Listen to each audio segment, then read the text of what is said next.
Get the home field advantage every time with Fairfield by Marriott, official hotel partner of the NCAA. Whether you're a student athlete working toward your championship dreams or your team's biggest fan, Fairfield by Marriott has everything you need to get ready for game day. From comfortable guest rooms to complimentary hot breakfast, Fairfield is part of the Marriott Bonvoy portfolio of hotels and official hotel partner of the NCAA. Visit fairfield.marriott.com to book your next game day stay. If you could put all the wonders of the world into one place, you'd end up with something very much like Key Largo. Key Largo is not only the gateway to the Keys, it's the launching point for the untamed Florida Everglades. In fact, from snorkeling our living coral reef to fly fishing the Everglades backcountry, Key Largo offers the best of both worlds. For more about Key Largo and the latest safety protocols, visit flakeys.com/Key Largo. Welcome into The Verge, a show which covers the Baltimore Orioles minor leagues. The Verge is part of BSL Radio. Baltimore Sports and Life is dedicated to analysis and discussion on the Orioles, Baltimore Ravens, and the University of Maryland. The site has a team of writers providing coverage of those teams and houses live streaming content weekly. Join the conversations at the message board, like BSL on Facebook, and follow BSL on Twitter.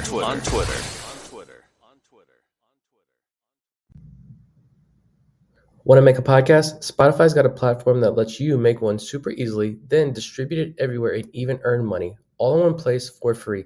It's called Spotify for Podcasters, and here's how it works.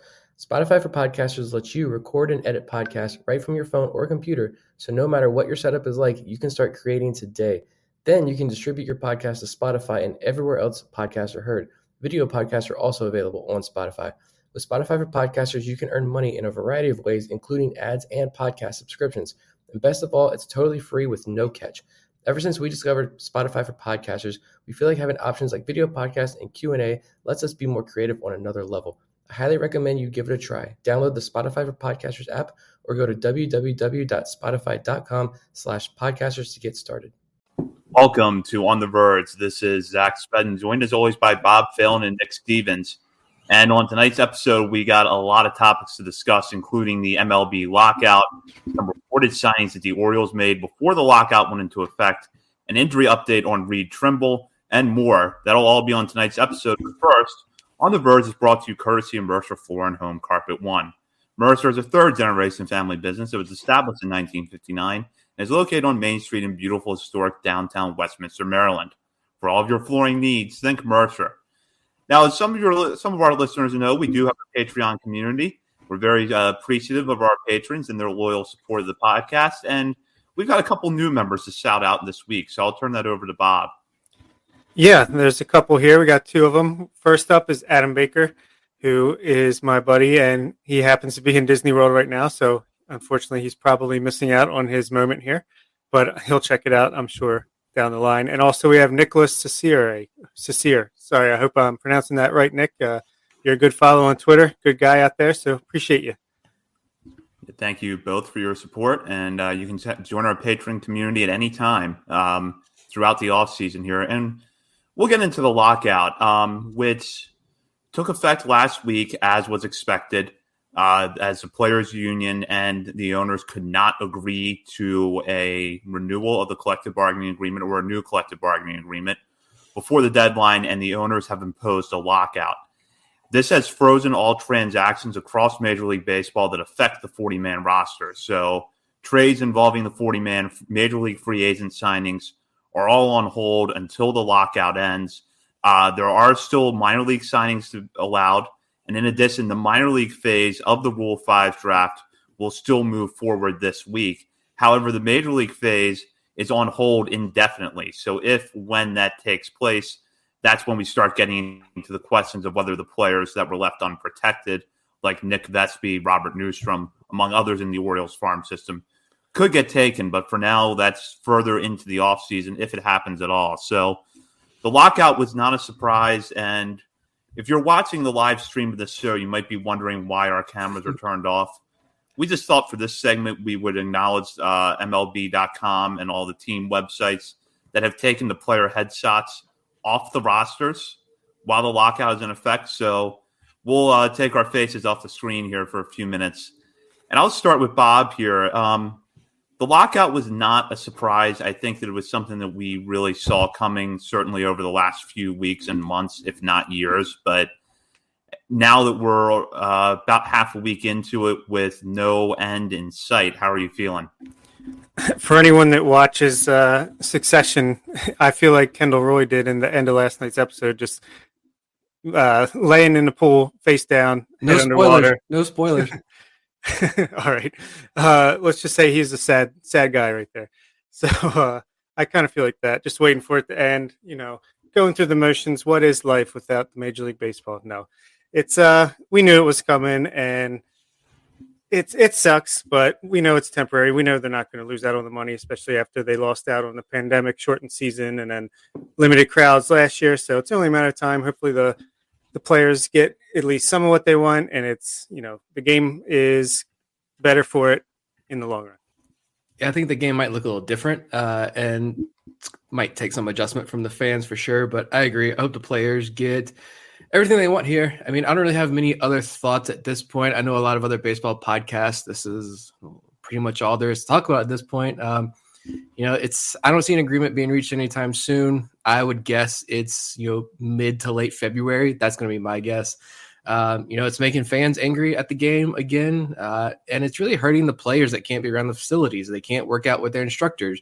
The longer this goes on, I think the bigger the impact is going to have on these players when the season starts. Like, to keep it Orioles focused, like DL Hall just picked up a baseball and threw it for the first time in 6 months, he said. So, I mean, he can't be in Sarasota working out.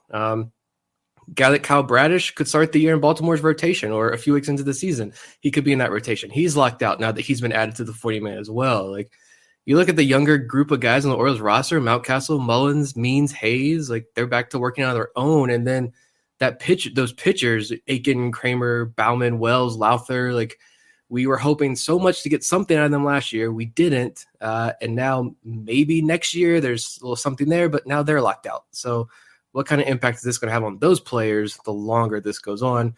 I'm kind of afraid to find out, to be honest.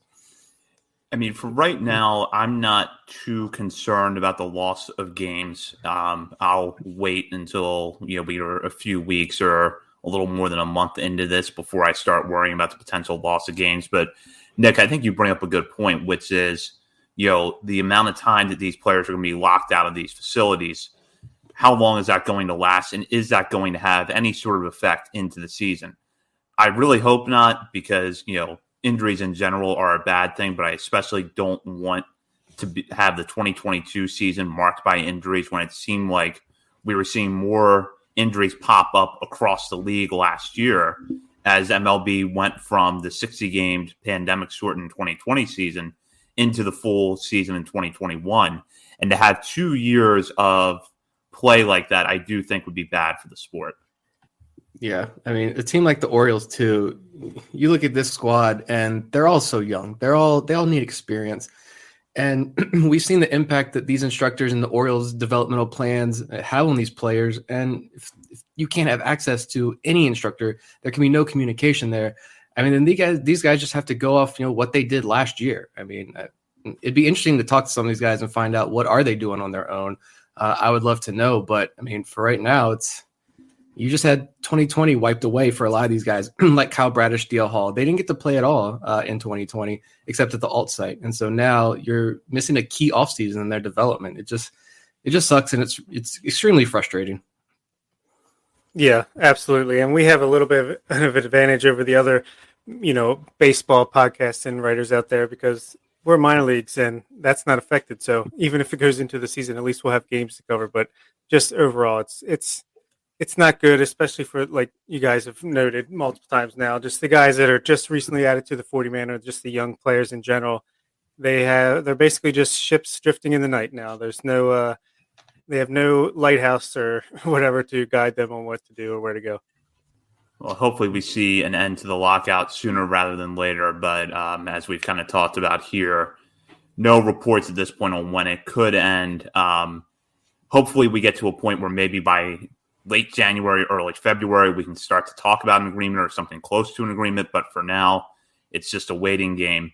And as we go through the waiting game here, one thing that is out there is that shortly before the lockout went into effect, the Orioles were reportedly came to agreement with Rougned Odor and Jordan Lyles. Lyles would slot into the starting rotation, while Odor would seemingly be the favorite to be the everyday second baseman next year, though he does offer the option of playing third base as well. Neither of those deals were completed before the lockout went into effect.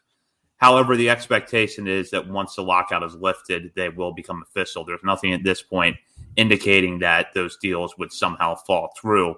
So we'll start with Lyles, because Nick actually wrote an interesting piece over at BaltimoreSportsAndLife.com talking about his season last year and what he means to the Orioles rotation, which seemingly is not that much. But then at the same time, we know that with how bad the rotation was in 2021, anything resembling 5 to 6 innings of keeping you in the game as a starter is an upgrade. And Nick, in sort of looking into Lyles more, do you think he's at least that kind of pitcher? I mean, when you look at the Orioles rotation last year, Jordan Lyles is like the number 2 on this roster, as depressing as that sounds. And I know a lot of fans did not like this. I've seen the outrage on social media and such. But the offseason isn't, well, there really is no offseason right now because of the lockout. There are still plenty of quality free agents out there. Does this mean the Orioles are going to continue to spend? I don't know. We can talk about that. But Lyles is at least, I know there's not a lot of great things to look at, but it was, I'm trying to find the numbers here in the article that I wrote. It was like almost 50% of his starts were quality starts. I mean, you didn't see that from Orioles starters. He had about the same quality start percentage as John Means did last year. And then when you look at the changes he made, here are the numbers. 18 of his 32 appearances last season, he went 6 innings, something Orioles starters don't do. 15 of those 18 outings, he gave up less than 3 runs. So pretty solid there. And then when you look at late in the season, his September, he was actually extremely dominant in September. 31 and third innings, 2.87 ERA, a .99 whip, only 2 home runs. I know he led the league in home runs last year. Only 2 home runs in more than 31 innings last season in September. And the big thing that I found was like the slider. It is a brand new slider that he went in the lab and created with some help. And the slider was just absolutely ridiculous, the results he got on that pitch last year. So maybe that's something. That's a bright spot to look at, because I just couldn't write an article about being angry about the Jordan Lyles signing. So I found one positive. Yeah, I was just happy because I went to bed that night thinking, all right, we're in the lockout. The Orioles didn't do anything. And I woke up and saw, we signed a starting pitcher for $7 million. Wow, that's great. And he's not Matt Harvey, so that's even better. He's a guy that's going to eat some innings. And if he can provide you an upper 4s, lower 5s, ERA, 160 or so innings, that's pretty valuable, especially for the bullpen. As we've said, is that why Tanner Scott and Paul Fry fell apart a little bit? Because they were overused in the first half of the year? Maybe. Will this help? Maybe, maybe not. But it's better than, in my opinion, than bringing Matt Harvey back on another cheap deal or your Felix Hernandez of the world. So get another 1 or 2 of these guys in, and now we're talking. I think one of the things that we focused on a lot last year was getting certain pitchers off that Norfolk shuffle, in particular Alexander Wells and Zach Lothar. So honestly, if Lyles comes in and he has an ERA in the high 4s, low 5s, but he gives you 185, 190 innings, takes the ball every 5th day, and kind of alleviates the pressure on the guys that have to go back and forth between Baltimore and Norfolk throughout the season, I think that's a win. You pair that with a healthy John Means, and the Orioles rotation does take a modest step forward. It's not enough.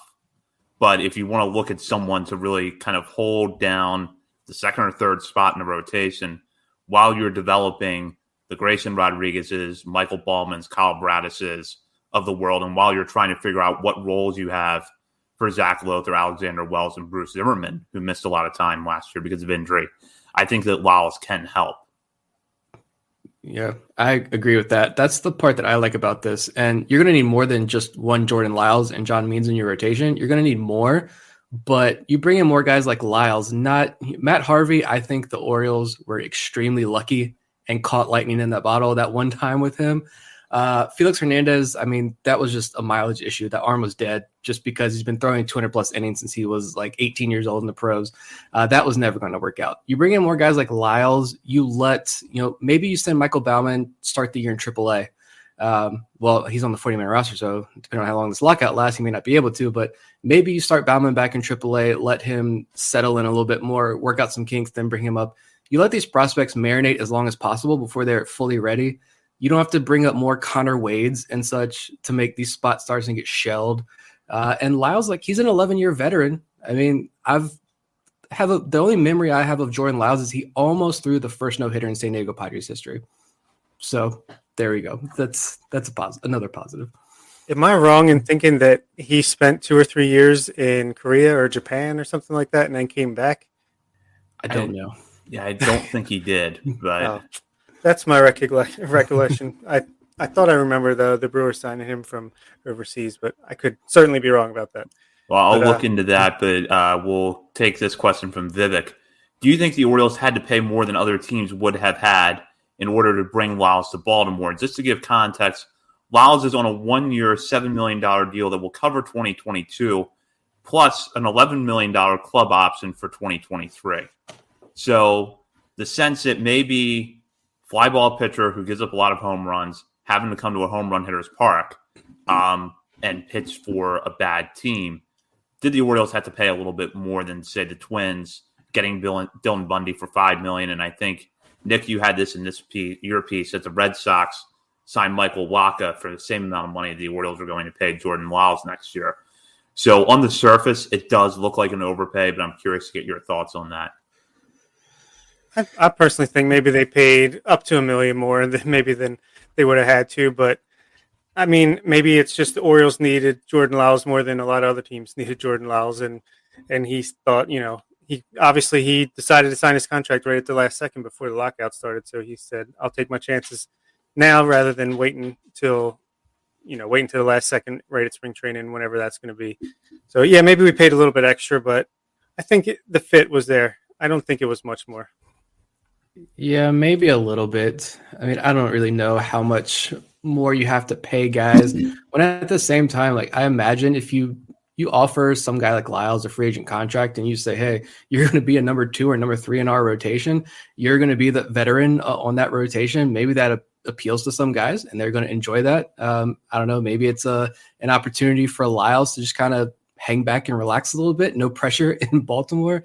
I don't know, but it is kind of weird to see like Dylan Bundy get only $5 million from the Twins and Orioles have to pay $7 million for Lyles. Probably see how the rest of the market shakes out when this lockout is over, but I imagine it was probably a slight overpay, but maybe not much. And also, like, the salaries are rising. I mean, this is going to be the cost of a guy who threw 180 innings last year. He's a relatively stable veteran pitcher. I mean, you got to fork over some money for it. Yeah, I do think you would have had teams paying up to get the innings, and who knows, maybe the Orioles really saw something in that last month that made them think that this was worth the investment. That remains to be seen, and hopefully they wouldn't read too much into 1 month. But the way he ended the year was encouraging, and I'm also wondering too what's going to happen with the CBA and the question of the salary floor. Because if a salary floor is in fact implemented, you're going to see a lot more deals like this, especially that club option for 2023 where Lyles would be making $11 million. Right now, I would say that that's a lot of money, probably way too much money to pay for a starter like a Jordan Lyles. But by that point, the free agent market might be where, $11 million for basically a guy who to a contending team is a back end starter that eats innings is about $11 million would be the going rate. Could be. I mean, especially if teams have an idea that like this salary floor is definitely coming, that could be it. I mean, I know I kind of looked at it as like, that's kind of like what I do if like I'm playing OOTP and I want that free agent. I'll just be like, I'll give you $50 million as an option for next year and maybe try to like cheat the algorithm or something. That's the first thing that popped into my mind. But I mean, we're not paying $11 million for Jordan Lyles next year on that option. I hope. Yeah, I would think we have a better chance of pitching for the Orioles in 2023 than Jordan Lyles. But yeah, there might be a case there that maybe there's hints that there's going to be a salary floor, or at least some kind of way that is going to force teams to spend a little bit more money, and they're just jumping out ahead of that And I just looked it up. Jordan Lyles was pitching for Colorado, so pretty much the same as the international market there. So we'll pivot now to the Rougned Odor signing. Odor signs a major league deal. Now, the financial stakes are not as significant as they are with Lyles because Odor is on the final year of a 6-year contract extension that he signed with the Texas Rangers.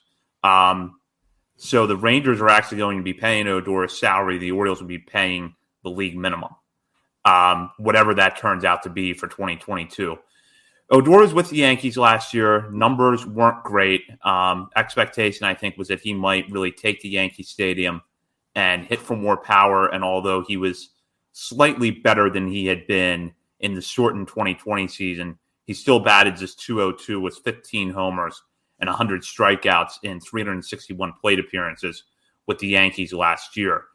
The Orioles obviously have some holes in the infield, and Odor being just 27, showing a little bit of left-handed power throughout his career, makes him kind of an interesting fit, although, obviously not someone who's going to dramatically change the course of the Orioles season. So, Bob, I'll start with you here. Your thoughts on the Odor signing and how he fits into the Orioles?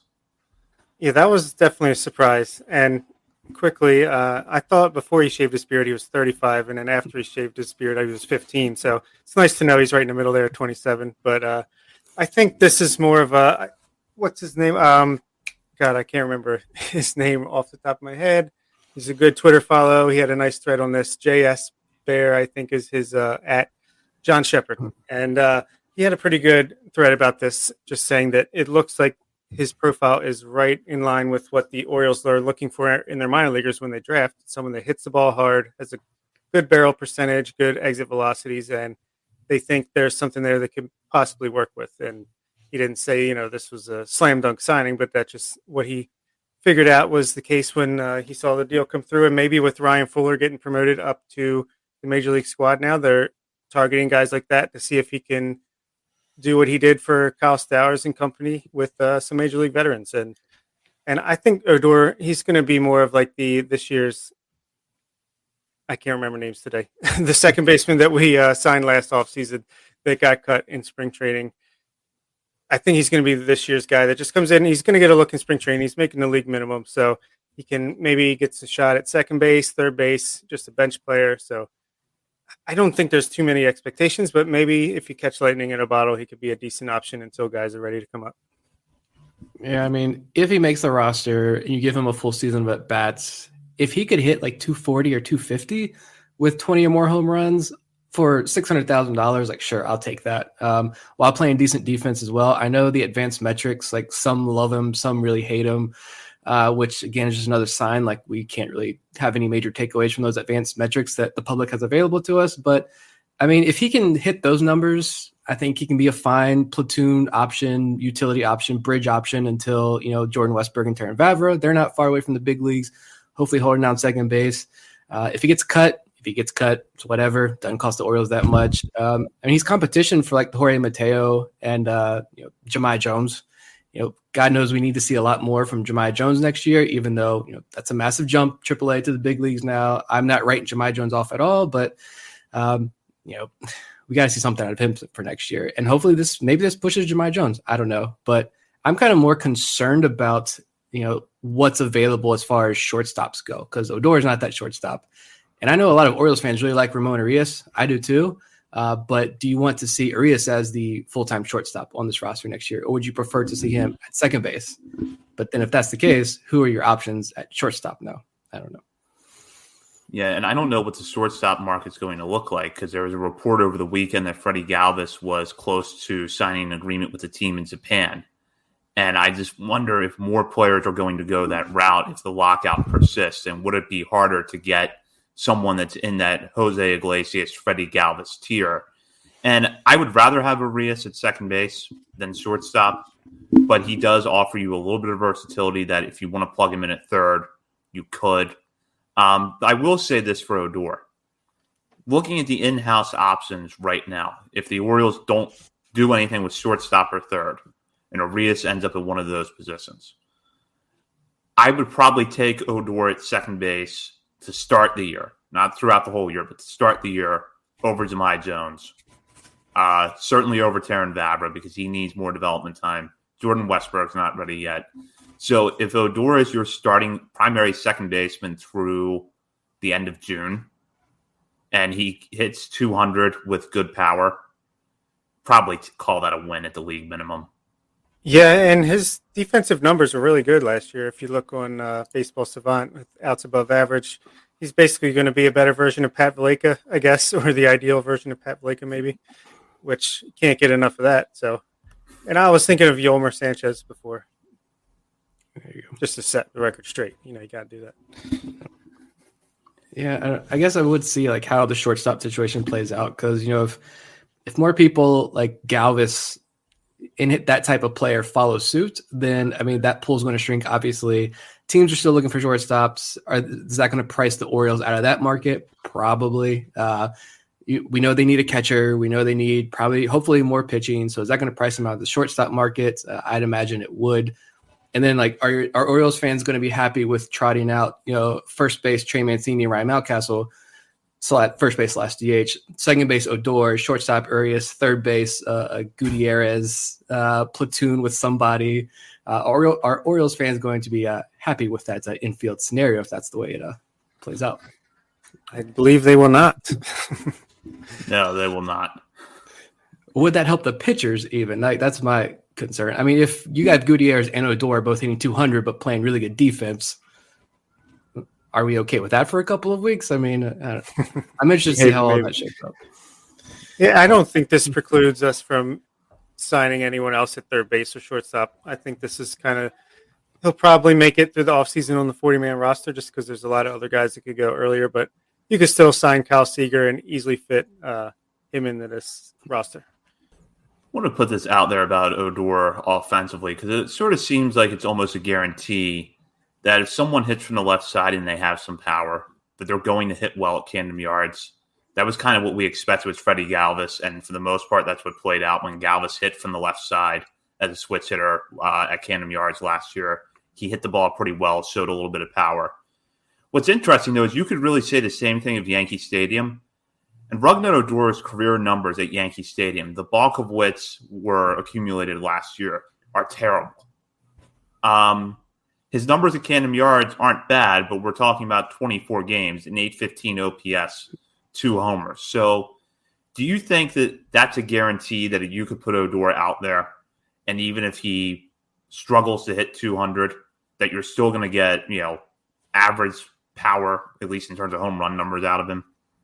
Yeah, I think he's proven now that he's going to hit home runs. He might hit 180 to get there, but he'll hit 20, 30 home runs over the course of a full season. So, yeah, he's good for that at least. And if he hits some home runs and plays solid defense, that's at least good enough for first few months of the season. And I would almost take those stats at Camden Yards. He was facing Orioles pitching last year, so that also plays a role into it. But yeah, I guess the least I could say here, and I know Orioles fans don't want to hear this. They're tired. They want actual guys who are going to make a difference. And some of those guys could still join the roster, trades as well. I think we had a full season of minor league baseball now. The Orioles have a much better picture of who these prospects are, where they fit in the system, what their projections are. So we could still see some trades too after this lockout, as much as I'm sure we'd hate to see a lot of these guys go. These prospects are assets. You move these to make the major league product better. Yeah, at least Odor and Lyles are established, proven veterans who have remained relatively healthy across their entire career. Odor, I'm looking now, is 145, 129, 162, 150. This guy plays a lot and doesn't get hurt. Neither does Lyles. It's not your Matt Harveys who haven't played in 3 years. It's not Felix Hernandez who's out. It's not, Andy Hechavarria, whatever his name is, who's going to hit 200 with 3 home runs for you. So at least we can say that, to put as positively as possible, I guess. Yeah, and I think the trade market, and this is something we could probably revisit after the lockout, but the trade market does yield some possibilities. You had the Marlins, who were starting to really accumulate a lot of major league hitters with some expendable players on their roster now, guys like Brian Anderson, who we sort of speculated about a few months ago as a possible target for the Orioles because Stephen Loftus over at the Warehouse, part of Baltimore Sports and Life Radio, when he was on with Chris Stoner and Matt Corey, he brought up Anderson's name as a possible trade target. So somebody like that could still be a fit at third base, and I don't think the Lyles or Odor signings would preclude that. Yeah, I wouldn't think so. There's still plenty of ways to improve the talent on the roster. That's for sure. Yeah, and we'll see how those things play out as we get out of the lockout. We do have some injury news down in the minor leagues that came out today. The Orioles announced that Reed Trimble, an outfielder chosen in last year's draft, had a labrum repair last week in his left shoulder, which is his non-throwing shoulder. He's not expected to return to play for at least 6 to 9 months. So at that rate, you're looking probably about early June return being the best case scenario for Trimble. His offensive numbers were not great last year, right after the draft, but still the expectation was that Trimble was, a good pick for the Orioles, possibly out of southern Mississippi, and that he probably would have been somewhere in Aberdeen's outfield to start next year if he was healthy, but the injury here is going to set him back a little bit. So, Nick, I'll just start with your reaction here. Obviously, bad news about Trimble with the injury, and although this doesn't have to be a major setback, it is still going to keep him off the field for a little while next year. Yeah, this is a major bummer. I mean, Trimble really didn't get a lot of opportunity to get quality playing time last year. I believe he was the one that missed a big chunk of time too, but I don't believe that was injury related. I think the designation, at least on the Delmarva roster, was something of the effect of like a personal matter. So when he was on the field, though, the numbers, like you mentioned, were kind of underwhelming. My only concern is that he's kind of, this more raw prospect. He does have that high ceiling, but he's a younger, raw prospect from a smaller school in southern Mississippi or that Conference USA or something. So, I was looking forward to see what he could do in 2022 after full off season. Now, I mean, there's also a good chance that, you mentioned June, early July being best case scenario. There's a chance he doesn't play at all next year. So, I mean, it's not like Heston Kjerstad, who has this long track record of success against high level competition. He's a high floor, safer prospect, as safe as you can talk about, draft picks, but Reed Trimble is not that. So that's my only concern. But I guess we just have to wait a little longer for answers as far as who is Reed Trimble as a prospect, and hopefully the recovery is good and quick. Yeah, I mean, the good news is long term, it's his non-throwing shoulder, so hopefully it doesn't affect him too much in the long term. But short term, yeah, it sucks that he had to wait this long to get the surgery, and that kind of puts him at the risk of missing all of next season, or at least a big chunk of it. I'm guessing you can explain his struggles a little bit from maybe he was dealing with this, and then I believe he was at fall instruct, so maybe he was trying to rehab through it, and they just finally decided that it just had to be done with surgery. So unfortunate, but that's why we draft 10 outfielders a year for this situation. Yeah, Trimble was the 65th overall pick in last year's draft, and was a second rounder for the Orioles. I think, even with the numbers that he put up at Delmarva last year, where he did struggle a little bit, the expectations were still fairly high for him. I know Eric Longenhagen at Fangraphs is one of the evaluators that's pretty high on Trimble. I think to Nick's point, though, I think you're right that he is a raw prospect coming out of southern Mississippi, which is a smaller school. We know that there is a good athletic base there with Trimble, but the Orioles and Trimble are also going to have some work to do to sort of put that together and to get him to the point where you could look at him, I think, as, a viable major leaguer in the near term. So this is, a bit disappointing in that he was a raw prospect that we were hoping could really put some things together in 2022. And now he's going to miss, at least a few months, if not more. Yeah, and I just looked up that report again from Longenhagen. I mean, he was ranked 44th on the Fangraphs big board of draft prospects last year, which is pretty solid. But there's a note in there that he was a draft eligible sophomore, I believe, as well. So he missed 2020 basically because of the pandemic, and now he's missing. That's a key, his second season at Southern Miss. He missed that because of the pandemic, and now he's missing what was supposed to be his first full season of pro baseball. And it's just a lot of bad luck, bad timing there for him, which isn't his fault. But I mean, how much is this going to set him back? Is my concern. But he's young, so he has that going for him. Yeah, that is a good point that, we drafted him young. So basically it'll be like he went back to college for a year and then we drafted him the next year. And yeah, it's pretty key development time that he's going to miss, but hopefully, the Orioles can figure out a plan for him on how to maybe he can do some learning without actually having to physically swing the bat and that kind of thing. But now the Aberdeen outfield looks like Colton Cowser, Dante Williams, Billy Cook, and John Rhodes. Still a pretty solid outfield. Yep. So best of luck to Reed in his recovery. We'll be rooting for him here. Hopefully he gets back on the field as soon as possible. We'll move on now, though, to something that I mentioned at the top of the show, which is the Rule 5 draft and how that has been affected by the lockout. The Major League phase of the Rule 5 draft, which is what we've spent a considerable amount of time discussing this offseason with the expectation that it's going to take place at some point, is on hold indefinitely. So we'll see at some point if that's rescheduled later in the offseason. But the minor league phase is still going to move forward. Now, anybody whose name is called Thursday in the minor league phase is not going to be a household name as far as prospects go. They're probably not going to see the major leagues next year or maybe even ever in the Orioles farm system. But there is still an opportunity to get some depth added into your organization. The Orioles do have a few notable players in their farm system that don't rank as top 50 prospects for us, but there are guys we've talked about on this show before, like Ignacio Feliz, Christopher Cespedes, were minor league phase Rule 5 picks. So there is still some level of interest. And while we haven't had as much of an opportunity as much of an opportunity to look into the minor league phase of the draft, still something we're going to have our eye on later this week. So, Bob, while we might not know a lot of the names that are out there and who the Orioles could target, what are you kind of expecting to see out of the minor league phase of the draft? Honestly, I'm more curious about who we could lose in that as more than who we could gain. I mean, I think last time we got Chris Hudgens, Ignacio Feliz, like you said.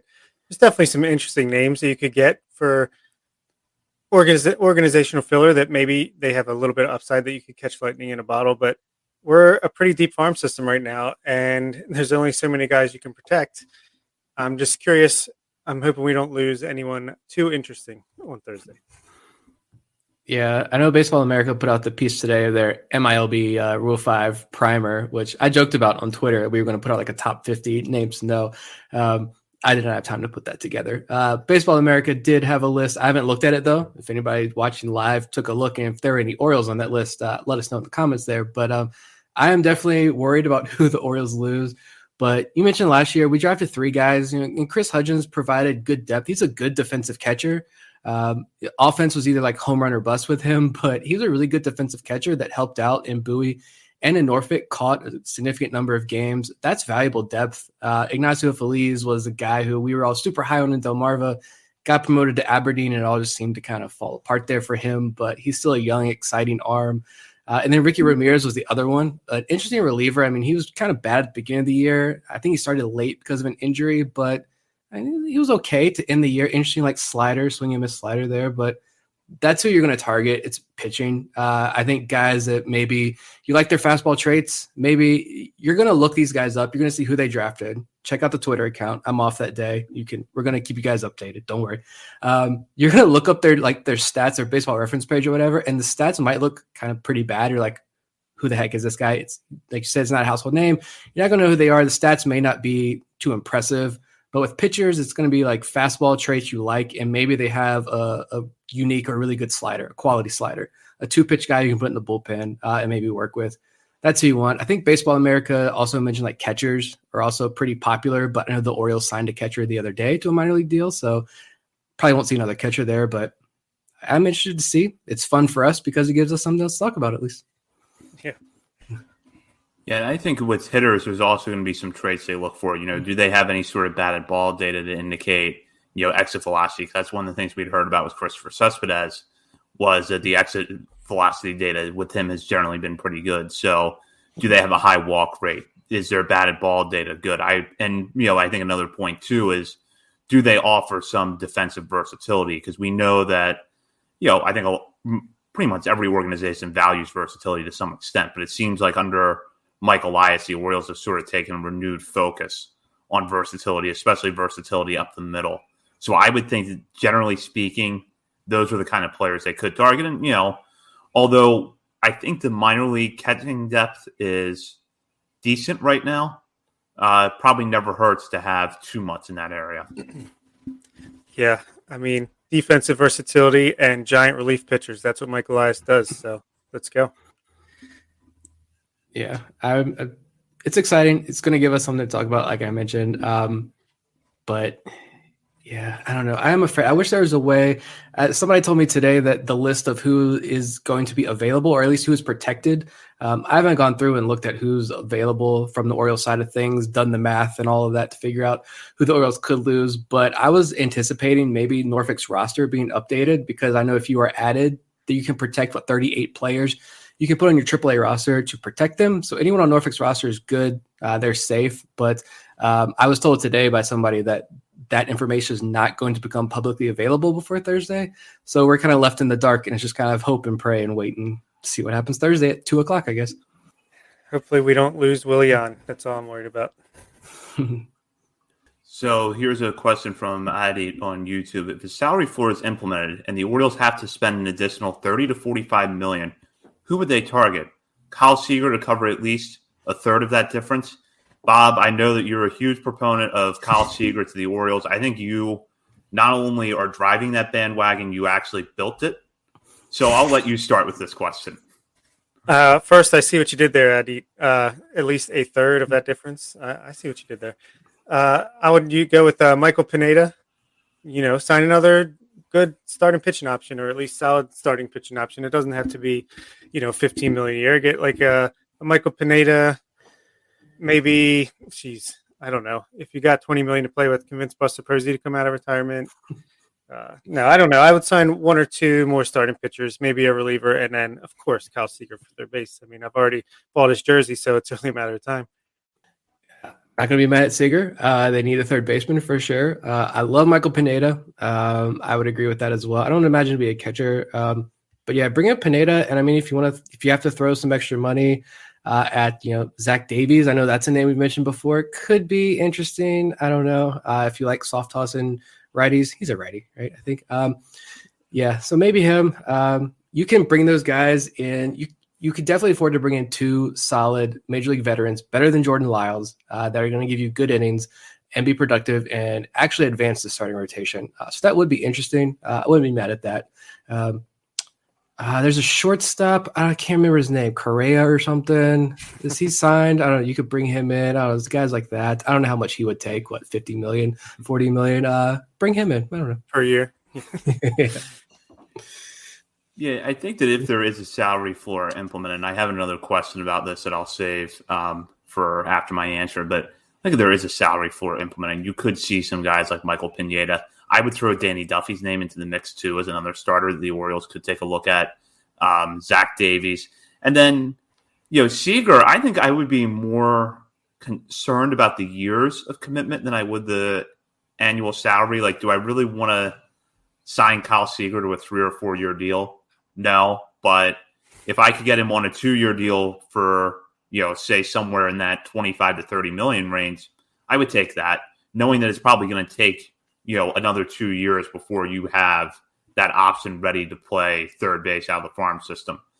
And this is actually the next point I was going to lead into, and Simkin Tribute just commented on it here, which is that the salary floor, if it is implemented as a result of the CBA, could end up being gradual. In fact, it may very well likely be gradual because there are teams like the Orioles, the Pirates, the Guardians, the A's, who are projected to carry pretty low payrolls in 2022 that would have to spend, or in the A's case, perhaps plan on retaining more players than originally planned to get to that salary floor. So I guess I'll start with Nick on this. Do you think that we end up with a salary floor of some sort on the other side of this CBA negotiation? And if so, do you think that it has a bigger impact right away in planning for the 2022 season, or do you think it's going to have maybe a slight effect for 2022, but then a larger one in 2023? I could see the gradual implementation because, I feel like that's one of the bigger points. I haven't really dove into what the arguments have been over the last couple of days.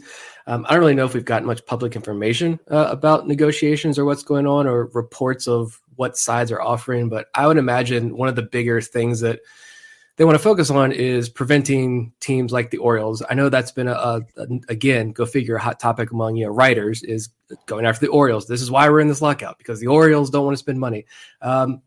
Whatever. I could see it being gradual, but then even then, you can still bring in decent starting pitching help to help out this roster and spend a little bit more money. But I'd imagine that would probably be one of the bigger wins for the MLB side of things in this argument. Yeah, I personally don't think there's going to be like a hard salary floor, hard cap. Just like I don't think there's ever going to be a hard salary cap. I think it'll be a soft salary floor if there is something like that. Maybe where you have to.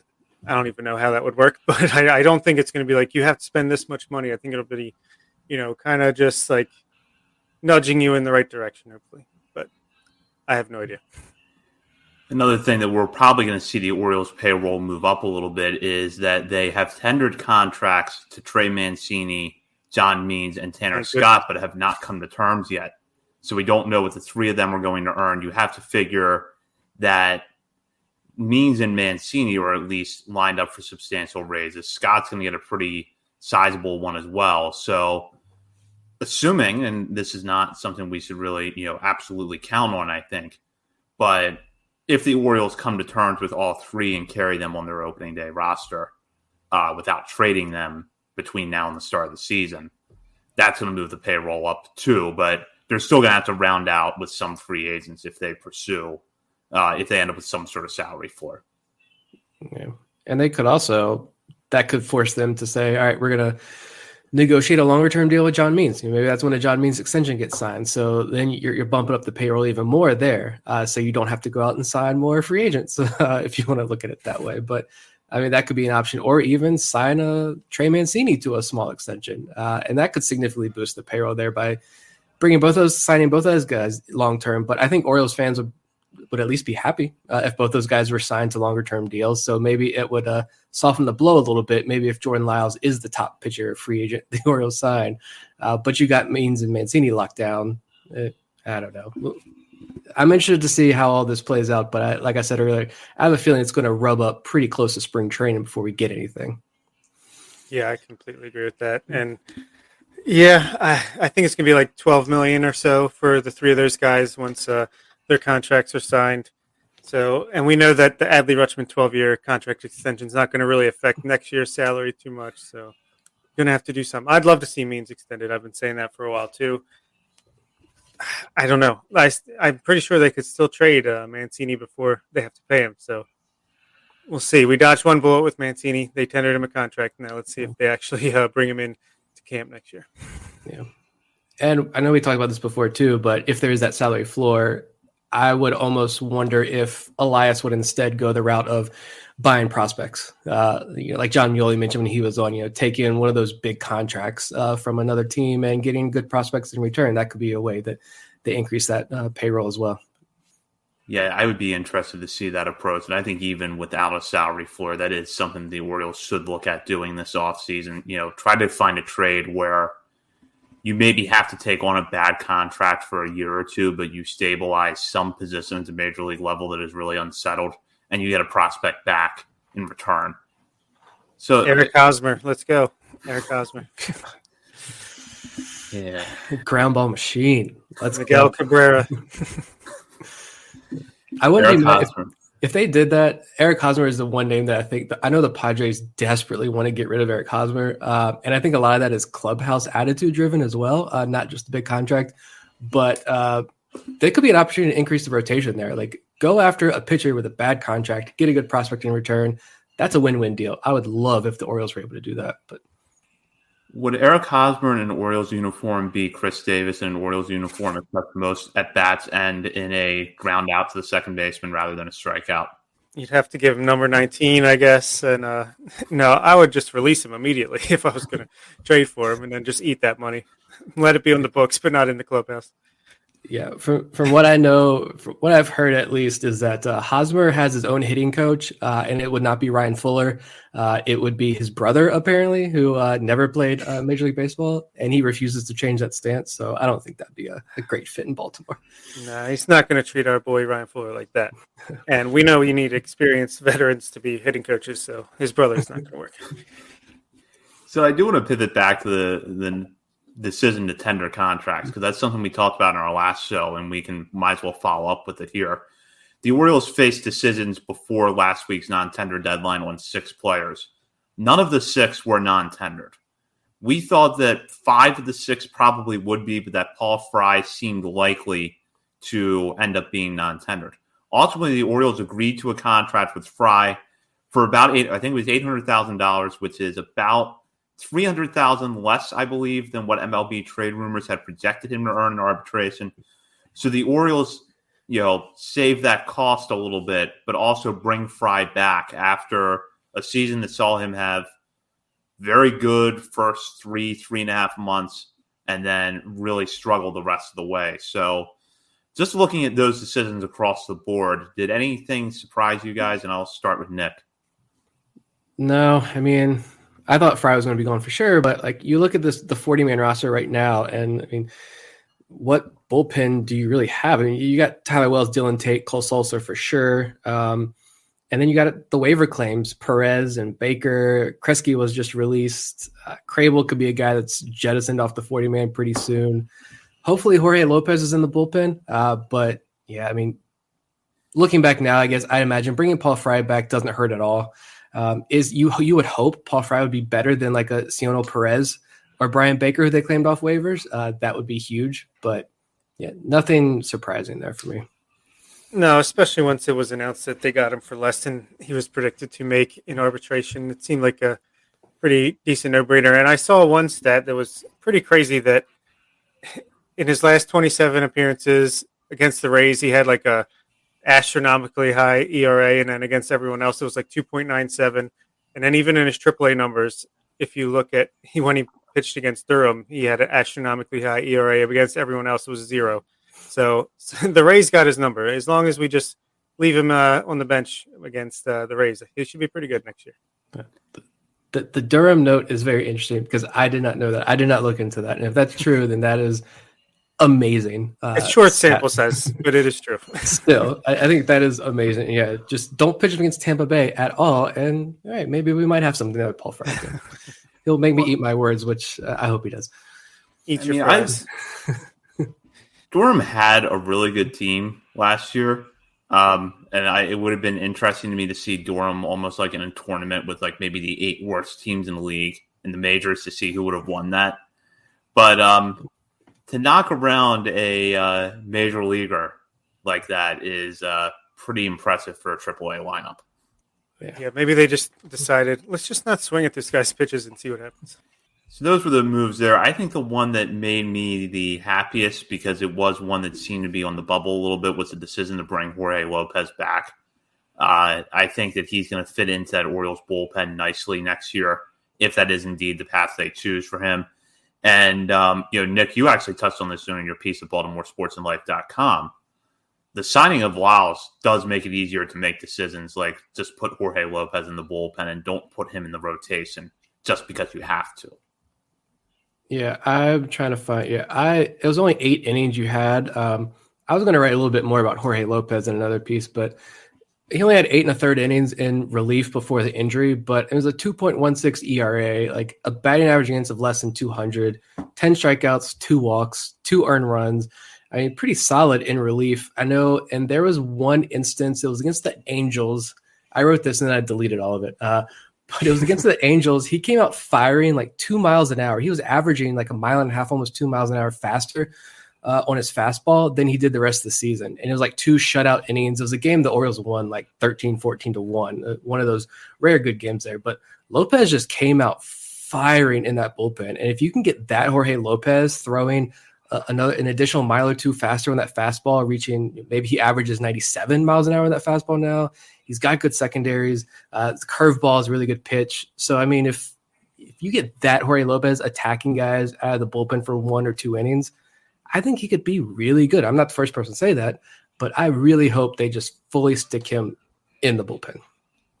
There should be a rule next year. He is not allowed to pitch more than one inning unless it's an absolute emergency. Just come in, let it eat for an inning, throw it as hard as he can, mix in some breaking balls, and see what he can do, because we've seen enough when he pitches multiple innings, or especially when he starts a game. So I've seen enough, but at $1.5 million, if he can turn into a Tommy Hunter type of decent transition reliever, then that'll be worth it. Yeah, absolutely. So that about does it for our show this week, and we'll be back next week with a look at the minor league phase of the Rule 5 draft, plus any other news that pops up between now and next Monday. In the meantime, you can follow us on Twitter at BSL and The Verge. Also, be sure to check out BaltimoreSportsAndLife.com, because not only do we have Nick's great piece on Jordan Lyles, but we also have a lot of other good content on there, including on the Ravens, college sports, some high school sports as well. Be sure to join the message board and hop on a discussion to talk with other members of the community, including our readers as well as writers over at Baltimore Sports and Life. And for Bob Phelan and Nick Stevens, this is Zach Spreading. You've been listening to On the Verge.